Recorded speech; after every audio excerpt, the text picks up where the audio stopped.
Olá, muito boa tarde a você que acompanha mais uma Live JR, os nossos encontros de sexta-feira à tarde, sempre com um assunto de seu interesse. E hoje, especificamente, nós vamos falar sobre um tema que muito nos preocupa durante essa pandemia, mais de um ano de pandemia no Brasil. Vamos falar sobre a questão da educação durante essa crise do coronavírus. Para isso, nós convidamos o Renato Casagrande, pesquisador em educação e presidente do Instituto Casagrande. Renato, muito boa tarde. Boa tarde, Fara, boa tarde, Celso, boa tarde, Daniela. Vamos falar também com a Daniela Caldeirinha, ela que é diretora de projetos de educação da Fundação Alemã. Daniela, seja muito bem-vinda. Boa tarde.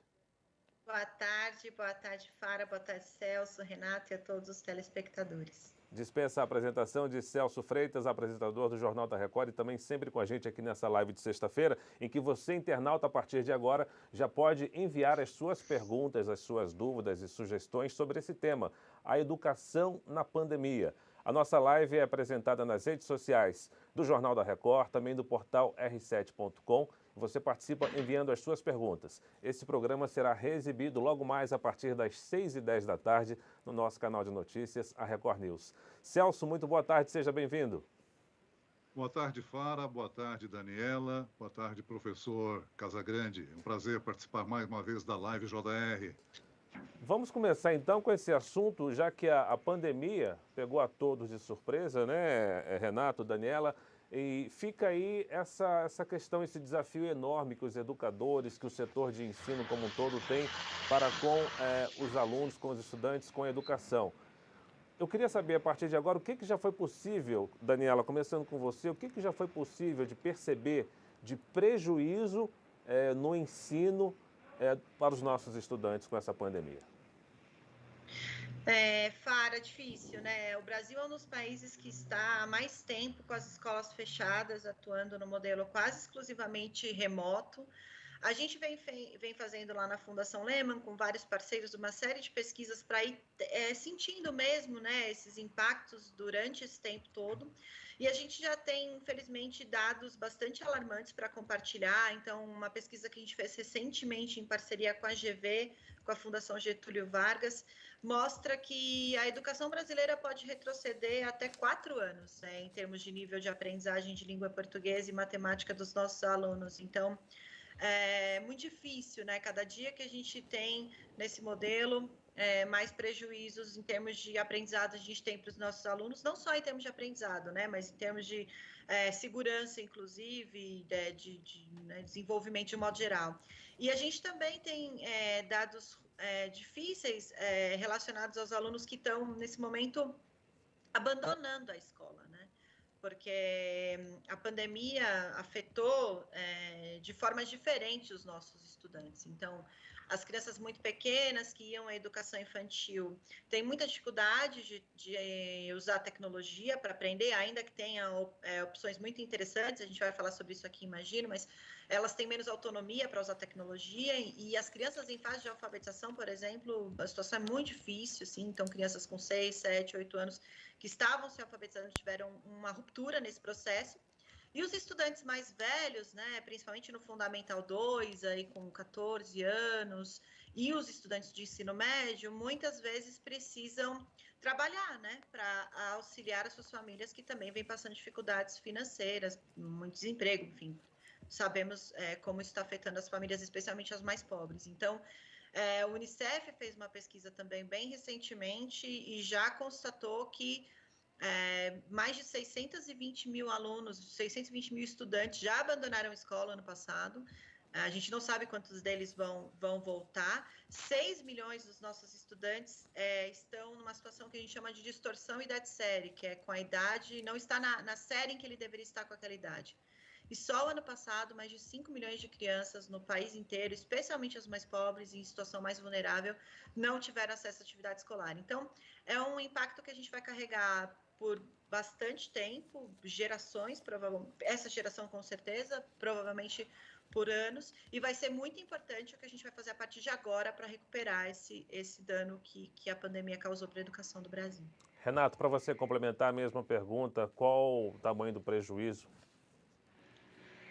Bem, Fara, pegando carona na pesquisa da Fundação Getúlio Vargas e Fundação Lehman, que foi uma pesquisa importantíssima, nós, no Instituto, fizemos um trabalho, um levantamento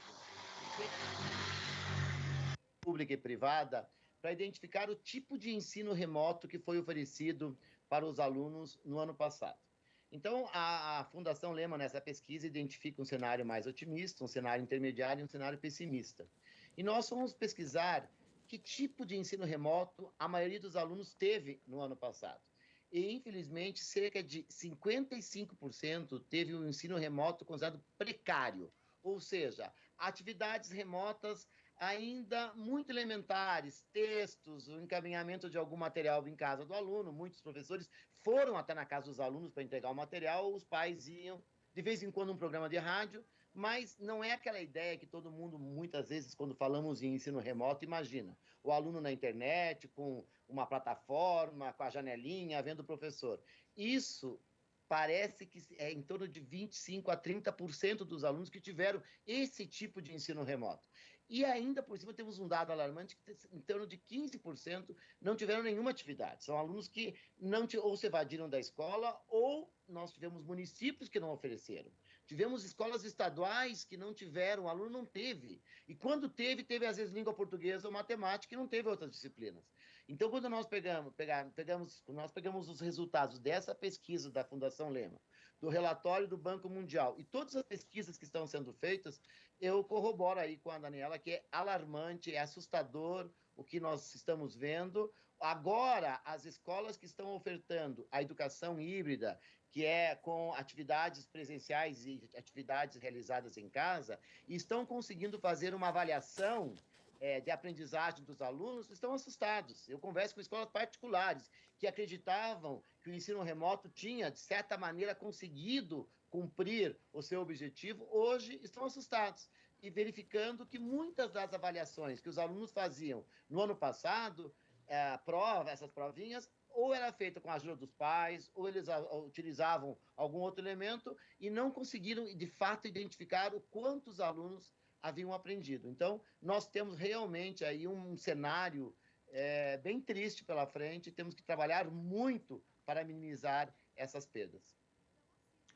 Olha, em tempos normais, o Brasil tem um problema chamado evasão escolar, né? Uma pesquisa do Instituto Datafolha recente aponta que serão 4 milhões de alunos que deixaram o estudo no ano de 2020, seja por necessidade econômica, por precisar trabalhar e compor a renda familiar. Essa pesquisa abrange alunos entre 6 e 34 anos. Agora, a grande parcela é do ensino médio, primeiro lugar, ensino superior, depois ensino médio. A gente vai ter aí um gap, né, com relação a profissionais capacitados no mercado de trabalho no futuro, não?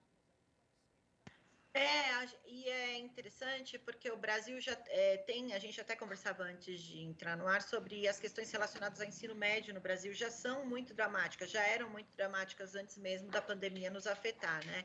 Então, a gente tem um número muito pequeno de estudantes que pequeno não, mas menor do que deveria, que começa o ensino fundamental lá no primeiro ano, terminando o ensino médio no terceiro ano. Os alunos do primeiro ano do ensino fundamental para o segundo ano, metade dos alunos seguem, metade já vai embora.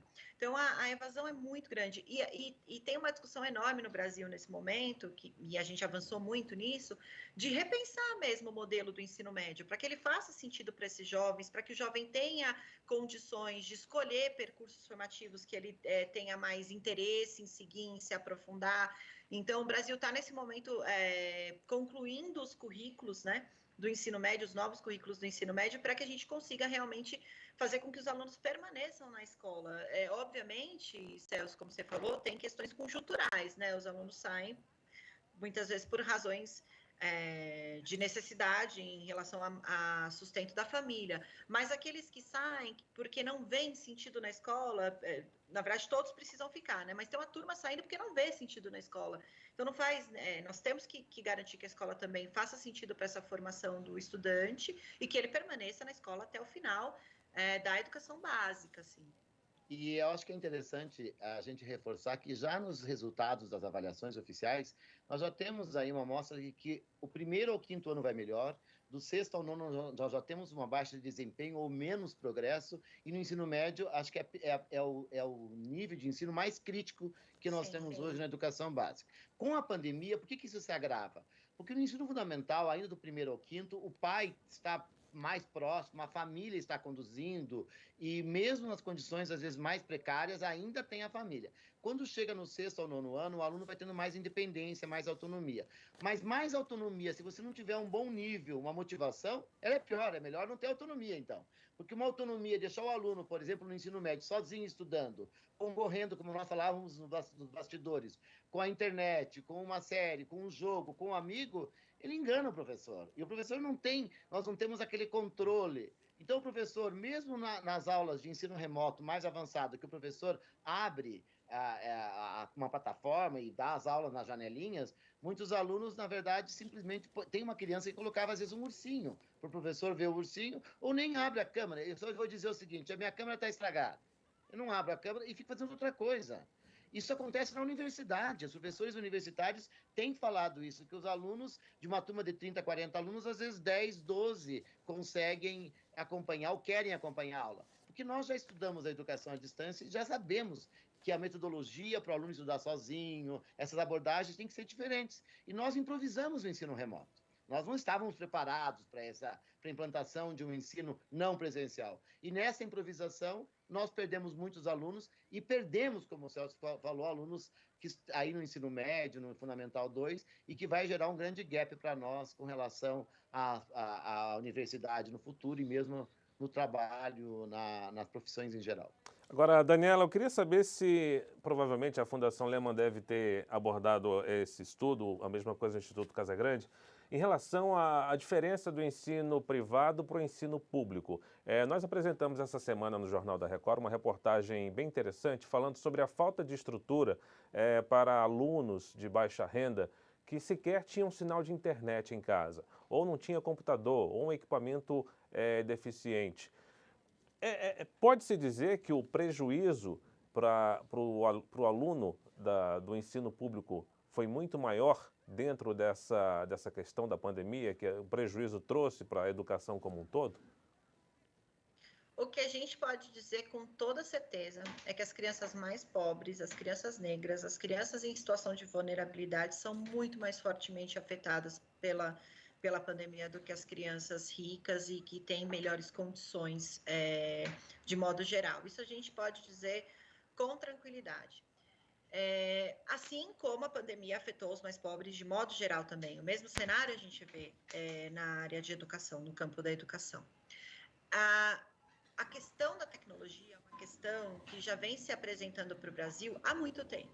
Há muito tempo a gente discute a necessidade de que as escolas públicas e agora os alunos tenham acesso à internet de qualidade para que a tecnologia possa ser efetivamente uma aliada do aprendizado, porque a gente está aqui falando sobre o ensino remoto, sobre o modelo que tem suas limitações e que o professor Casagrande está contando e é verdade, mas também por causa da tecnologia a gente consegue, de alguma forma, o pouco que existe, manter o vínculo e ofertar, e também no futuro, quando a gente tiver as escolas voltando a operar presencialmente, pelo menos no modelo híbrido, será a tecnologia importante aliada no processo de recuperação de aprendizagem, de defasagem, desde que, como o professor Renato falou, sejam observados esses modelos adequados de uso de tecnologia, que certamente não é a reprodução de uma aula na TV, ou uma aula que seria dada presencialmente, ser dada por meio de internet.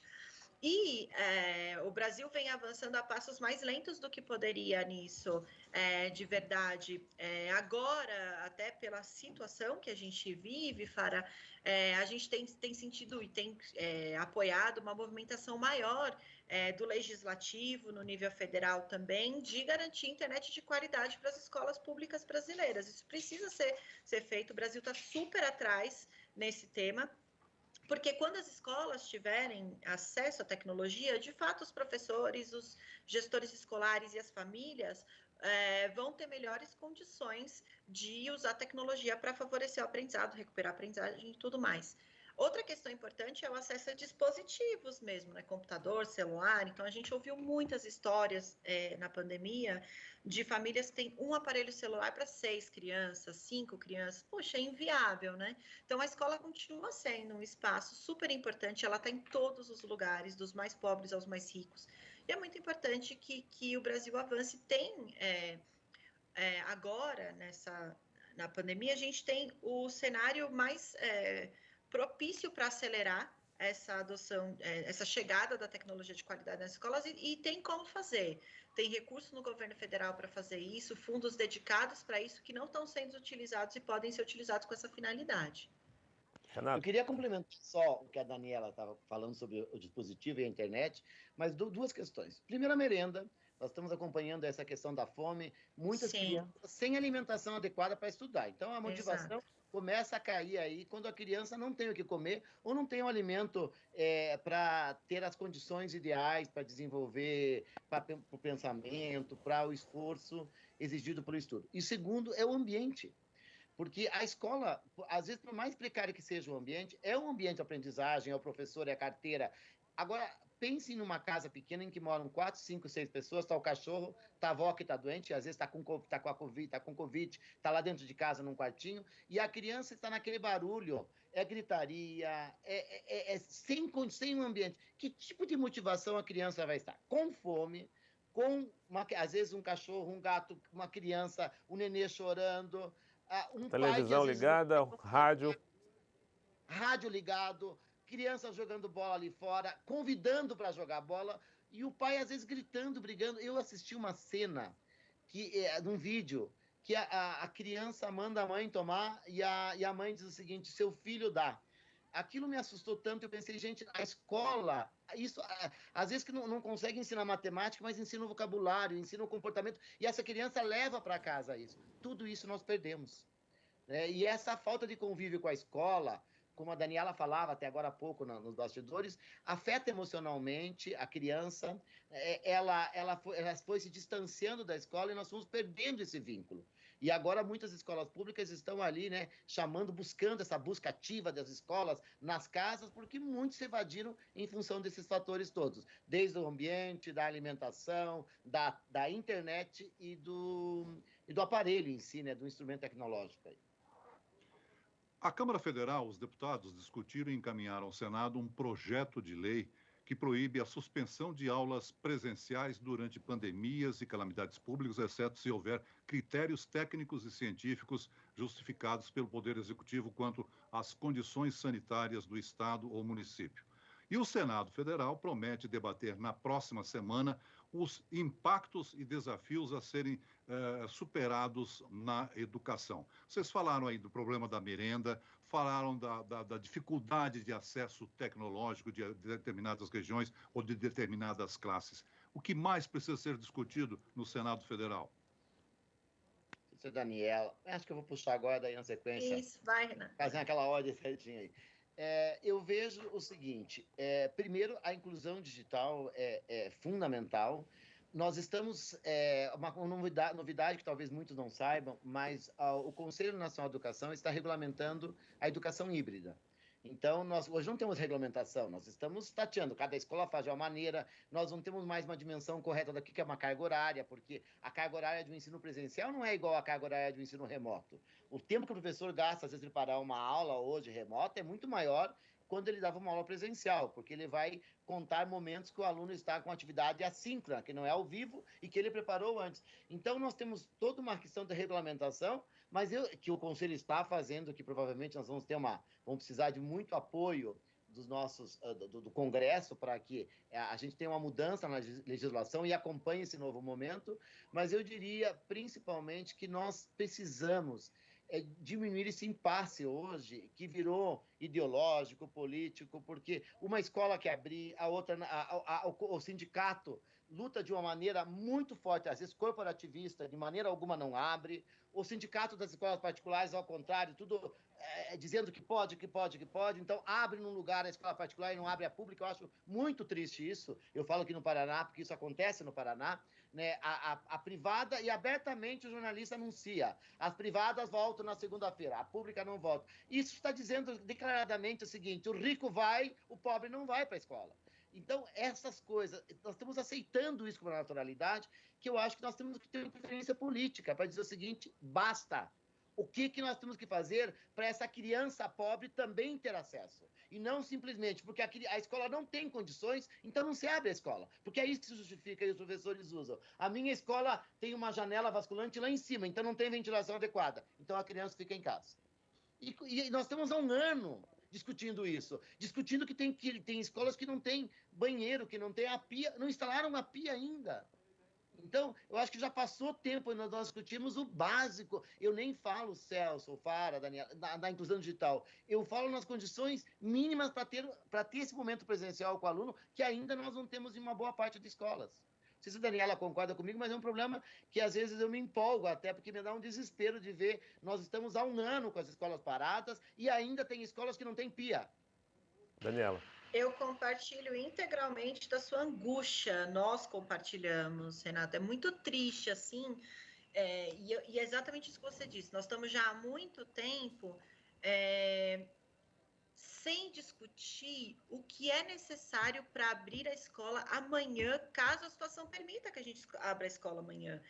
E o Brasil é um país gigantesco, assim, né? Aqui trazendo aquele velho... É um país de dimensões continentais. É verdade. Então,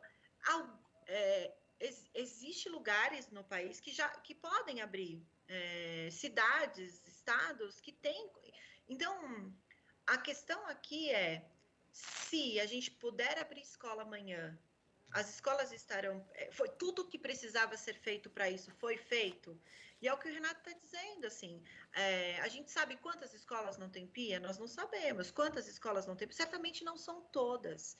Então, generaliza tudo e daí é isso.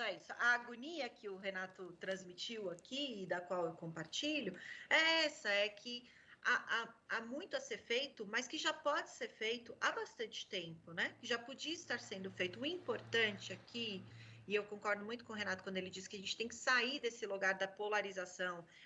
Abre, não abre. A gente tem que ir para o entendimento, primeiro, na nossa visão, de que é prioridade. Educação é prioridade. Esse debate já devia estar superado no Brasil. Em sendo prioridade, tudo que pode e deve ser feito para que as escolas sejam abertas assim que possível, deve ser feito. E quando eu falo assim que é possível, não há muito como entender quando você tem o comércio abrindo, as atividades, porque a situação epidemiológica, ela é a situação epidemiológica de modo geral, né? Ela afeta todo mundo. O transporte coletivo cheio, todas essas coisas acontecendo, e a escola fechada, apesar de todas as evidências que outros países vêm também acumulando, de quão segura pode ser a escola quando os protocolos são seguidos. E é coisa simples, gente, é máscara, é distanciamento, e óbvio, dizendo assim, parece que a gente está simplificando, né? E que não sabe, é de verdade que muitas escolas têm dificuldades reais de estrutura, mas a gente precisa começar a trabalhar para que elas sejam sanadas, para que as crianças possam estar na escola, como o Renato disse. Essa é a questão. Eu só queria complementar uma questão que eu falei. Quando o governo do Paraná, por exemplo, anuncia que a escola particular volta e a escola pública não volta, ele está assumindo, dizendo o seguinte: eu, como mantenedor da escola pública, não tenho condições de fazer os meus alunos voltarem, mas o setor econômico que toca a escola privada pode fazer voltar. Então, neste momento, quando o mantenedor assume, por exemplo, que a escola pública não pode voltar porque não está em condições, isso eu falo do Estado, também falo do município, e libera a escola particular, você imediatamente comunicou para a sociedade o seguinte: nós não tivemos competência ainda de fazer a escola pública ter as condições de funcionar, enquanto que a escola privada, por uma questão econômica, já conseguiu. E hoje está assim, a escola privada voltou, a escola pública não tem data para voltar. Fara, eu só queria fazer um último complemento nesse ponto. Pois não. A gente, na Fundação, tem um trabalho muito intenso em parceria com secretarias de educação estaduais, municipais, no Brasil inteiro, né? E a gente vê também a angústia de muitos secretários e secretárias de educação pelo Brasil, preocupados com essa situação, preocupados com seus alunos recentemente eu mediei uma live que a Fundação promove de tempos em tempos com secretários, eles traziam muita questão. Eu perguntei qual a maior preocupação de vocês agora e eles disseram a fome. Então, a gente também, para ser justo, a gente também vê um esforço imenso, um sofrimento imenso de diretores de escola, de professores, de secretários de educação, que estão fazendo ali tudo que podem para garantir o melhor que podem ofertar para os seus estudantes. Então, parece que nada está acontecendo, tem muita coisa acontecendo, os professores trabalhando loucamente, mas esse modelo realmente ele não garante, né? O modelo em que a gente está não garante, né, o que a gente precisa. É insuficiente, né, Daniela? Porque os professores estão fazendo, e eu acompanho também, nós temos uma rede com 200 mil educadores. Trabalham muito, mas é insuficiente, é mais complexa a situação do que o professor dar a sua aula remota. Da melhor forma. Exatamente. Nós lembramos que essa live é transmitida ao vivo pelas redes sociais da Record TV, do Jornal da Record e também do portal r7.com. E você, internauta que nos acompanha, pode enviar a sua pergunta, a sua dúvida, para que a gente apresente aqui aos nossos convidados. O Antony Lima, que acompanha a gente pelo Instagram do Jornal da Record, quer saber sobre soluções. Que soluções podemos encontrar para esses problemas? E tem também aqui comentários. A Fátima Camargo participa pelo Facebook do Jornal da Record. Ela disse que a netinha dela está na escola e tem muito medo que ela pegue coronavírus e passe para a família dela, que são de grupo de risco. O que pode ser feito nesse caso? Daniela e Renato, o que a gente pode falar sobre solução para essa questão e também essa ameaça de contágio ainda que assusta muita gente? Pode começar, Renato. Eu vou tentar ser bem didático com o professor. Eu levantaria alguns pontos e a Daniela daí pode complementar e trazer aqueles que ela considera fundamentais. Primeiro, eu acho que nós precisamos, urgente, fazer um diagnóstico para avaliar, de fato, a aprendizagem dos alunos no ano passado. Nós não sabemos, nós temos estudos aqui, cruzamentos de lá, mas nós não sabemos ainda o real impacto da aprendizagem. Então, já que estamos com esse modelo da educação híbrida e a possibilidade dos alunos parcialmente irem para a escola, nós temos que identificar exatamente qual o tamanho do buraco. A gente não sabe exato. A gente tem estudos, mas são estudos com dados que não são os dados primários, que é o que o aluno aprendeu ou não aprendeu. Depois, nós temos que, se é para 3 ou 4 anos, nós temos que urgentemente pensar num programa curricular que já preveja essa recuperação da aprendizagem com os conteúdos essenciais, que ainda está muito solta, uma escola A, escola B. Nós não temos um plano nacional que pense, ou, por exemplo, nós poderíamos ter hoje um banco de vídeos e de aulas fantásticas aí, assim, disponíveis imediatamente para todas as escolas. Precisa uma grande curadoria disso, para que a escola possa rapidamente se apropriar desses objetos e desses recursos para ajudar nessa aprendizagem e recuperar essa defasagem. Então, isso aí eu acho que é fundamental, a questão do currículo. Depois nós já falamos bastante, mas insistimos. A infraestrutura da escola, tanto para as questões de higiene, essas questões que eu falei, da pia, do lavatório, do banheiro, do álcool gel, como também da infraestrutura tecnológica.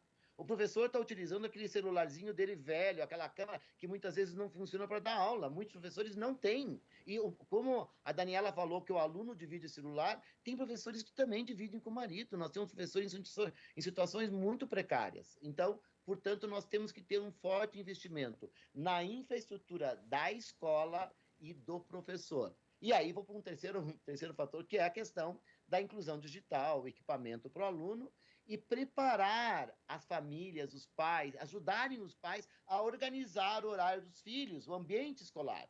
Se nós vamos permanecer com a educação remota ou híbrida até o final do ano, nós temos que pensar que se eles não estão aprendendo em casa, ou não têm as condições, nós precisamos ajudar com campanhas de comunicação, que o pai tem que entender qual que é o real papel dele como pai, como tutor dessa criança. Não é jogar o menino lá para estudar sozinho, mas o que ele tem que fazer? E tem muitos pais que não sabem, se sentem até muitas vezes com medo, temerosos, o que eles podem fazer ou não podem fazer. E eu finalizaria dizendo que nós precisamos de um grande plano nacional. Nós clamamos por isso, acho que todos os órgãos que lidam com a educação estão clamando. Nós precisamos de uma liderança nacional para que pense o todo. Claro que nós vamos respeitar o município A, município B, a escola X, a escola Y, mas nós precisamos de um plano geral. Os professores estão carentes, os secretários municipais estão carentes. Às vezes, um diretor de uma escola particular está sozinho com 200 alunos, sem saber o que fazer, nem organizar um calendário. Nós não temos diretrizes claras de como vai funcionar o ano letivo de 2021. Nós terminamos 2020 sem saber se nós poderíamos aprovar, reprovar. Cada estado criou uma situação. Vamos pegar São Paulo, que acabou fazendo uma proposta de reprovação, que era muito mais uma punição para o aluno que não mandou uma atividade do que uma avaliação. Então, sabe aquela acreditada da casa da mãe Joana? Eu acho que é mais ou menos assim que está a educação do país. Nós temos que ter um plano urgente de educação na pandemia. E felizes nós que estamos aqui discutindo neste momento, mas não é isso que a gente vê em níveis, às vezes no nível federal, ou às vezes nessa integração entre Estado, município e governo federal, para que realmente a gente trace um plano e execute esse plano para minimizar essas perdas. Daniela. Eu, complementando o professor Renato, eu acho que tem essas dimensões diferentes, né? Então, tem essa dimensão da aprendizagem mesmo, o professor falou sobre um diagnóstico. É super importante que a gente saiba o que os alunos aprenderam, o que eles não aprenderam, mas principalmente para dar o próximo passo, que é planejar o que a gente precisa fazer para que eles aprendam o que eles não aprenderam.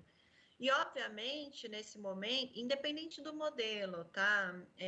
Do remoto, do híbrido, do presencial, a gente sabe que o modelo remoto tem limitações, a gente vive essas limitações, mas se ele né, o que a gente tem agora, a gente precisa estar mais perto dos estudantes e ter essa noção mais precisa do que eles precisam para avançar, e aí vai ser mesmo um processo talvez mais individual, porque como a gente vem falando desde o começo da nossa conversa aqui, as crianças, né, vivem em ambientes muito diferentes, com mais ou menos condição de acessar o que a escola tem a oferecer e, portanto, mais ou menos aprendizado. Então, nesse momento do diagnóstico, vai ser super importante olhar cada aluno e planejar, né? Aí o professor, a escola, o diretor, ainda no nível da escola, o que é preciso para que aquele aluno realmente avance e aprenda o que ele não aprendeu.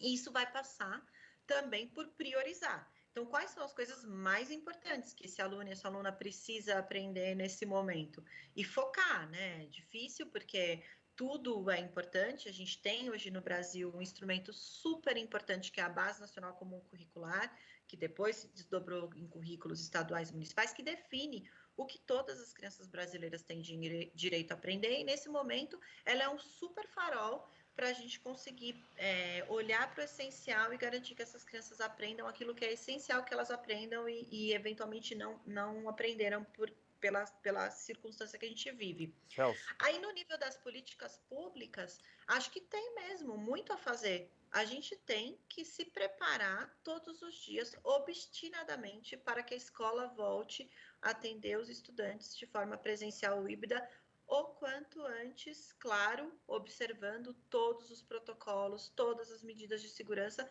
mas a gente precisa ser incansável nisso, porque se a gente não fizer esse movimento coletivamente, a gente vai ter muita dificuldade, como a gente já falou, os danos são ainda, o que a gente já encontrou de pesquisa aponta para o cenário ruim, mas a gente nem sabe, como o professor falou, com certeza. Então, é super importante que a gente dê esse passo, de novo, observando as medidas de segurança, os protocolos, o preparo, mas a gente precisa fazer isso agora, para que as crianças possam voltar para a escola, que é um ambiente, muitas vezes, mais seguro em que ela pode estar, dependendo da situação em que ela vive.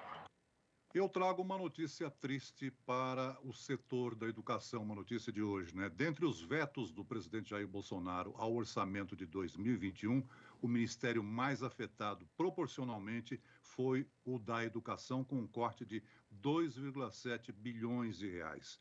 Uma parte disso em contingenciamento, ou seja, em reserva, que pode ser liberado. Isso afeta mais o setor o ensino superior, as pesquisas, as instituições de pesquisas, mas, pelo visto, também afeta o ensino básico fundamental, né? Acho que nós temos aí, no momento que estamos falando tudo isso e fazendo esse apelo, vai na contramão do que estamos falando na questão do ensino básico, na educação básica e no ensino superior. Nós lamentamos muito porque nós já estamos vivendo uma grande crise na educação superior e na educação básica há muitos anos, e no momento que a gente valoriza, está aí discutindo a pesquisa, a vacina, né? E vemos cada vez mais tendo menos verba para que a gente possa investir na pesquisa, na ciência, na tecnologia e mesmo na educação superior, na formação dos nossos jovens, é lamentável a educação perder mais verba. Estamos aqui clamando por mais verba, com tantas e tantas demandas, e quando você traz esse balde de água fria para nós, para encerrar, viu, Celso, a nossa conversa daqui a pouquinho, é lamentável. Eu sei que o Brasil vive uma grande crise, que o governo precisa fazer opções, fazer escolhas, mas pegar o mísero dinheiro da educação, neste momento que nós estamos vivendo uma das maiores crises da educação das últimas décadas, é lamentável, e eu acho que, mais uma vez, esse nosso apelo talvez fique só no apelo, porque vai faltar dinheiro, vai faltar recurso. Daniela. Acho que a gente, como disse o professor Renato, vive agora mais do que nunca, né, um momento em que ciência, pesquisa, o desenvolvimento de pesquisa é super importante, né? Então, é ruim mesmo que a gente tenha que receber essa notícia e tratar sobre isso aqui. A gente lá na Fundação, olhando para a educação básica, a gente se preocupa, né? Claro, com as questões de orçamento.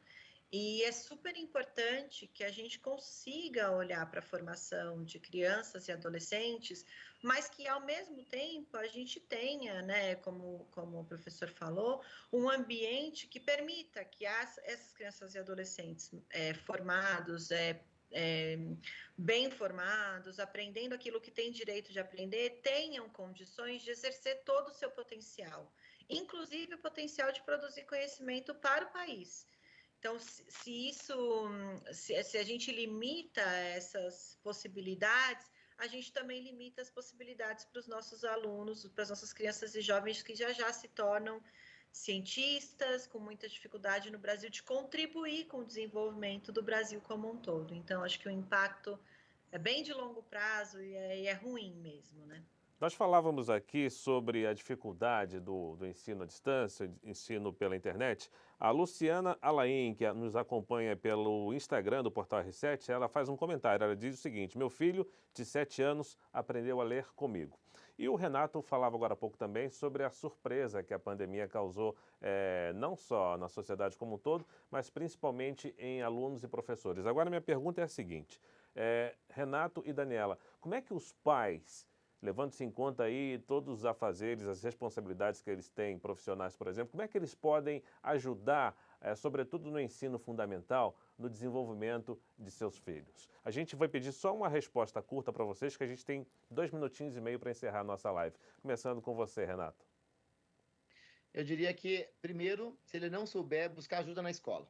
Acho que a escola tem a obrigação de ajudar os pais a organizar o horário das crianças. Mas eu sei que os professores às vezes vão puxar a orelha, que é mais uma responsabilidade, mas nós, professores, precisamos ajudar os pais a organizar o tempo e o espaço da criança. Às vezes eles não sabem, não é tarefa de casa, não é o que eles faziam antes, é a atividade em si, é o horário da aula. E, portanto, os pais precisam dedicar um tempo. Eu sei que o pai trabalha, no início ele não trabalhava, talvez, com a pandemia, eu estava no remoto, agora já não está mais, mas ele precisa garantir que essa criança tenha uma tutoria, uma orientação, e um controle dele. A criança precisa desse controle e acho que a escola pode auxiliar muito os pais nessa questão. Vou passar para a Daniela para não me avançar isso. Certamente a escola é um ponto de apoio importantíssimo para os pais, para as famílias, e as escolas estão muito ávidas por esse contato com a família. Então, vale a pena. E separar um lugar, ter rotina, um lugar adequado, com iluminação adequada, um espacinho que é dedicado, um cantinho de uma mesa, mas que seja ali adequado para a criança estudar.